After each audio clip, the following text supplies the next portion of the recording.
De, əgər siz Allahı sevirsinizsə, mənə tabi olun, Allah da sizi sevsin və günahlarınızı bağışlasın. Ona görə əsl Allahı sevginin dəlili, bəyanı, izharı insanın Peyğəmbər sallallahu əleyhi və səlləmə tabi olmasıdır. Niyə görə? Çünki Peyğəmbər sallallahu əleyhi və səlləm bizi Allah göndərir.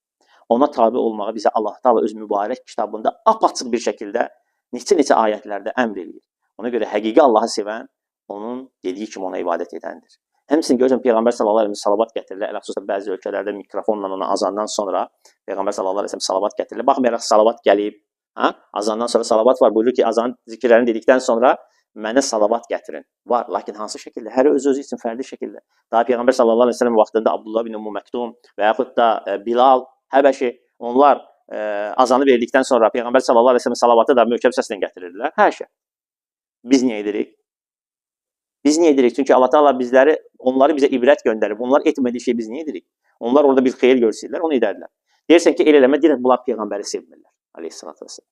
Biz Peyğəmbəri necə sevmirik ki, hələ tək onun bir dənə saqqalına görə biz nə qədər əziyyətlər çəkirik. İşsiz, gücsüz qaldıq, evdən çöl atılanlarımız olub, ailəsindən ayrılanlar, iş ticarət əlindən çıxarılıb, vəzifəsi əlindən çıxarılıb, vətənindən didərgən olanlar olub. Məyər bu Peyğəmbər sallallahu əleyhi və səlləmin sevgisinin dəlili deyilmi?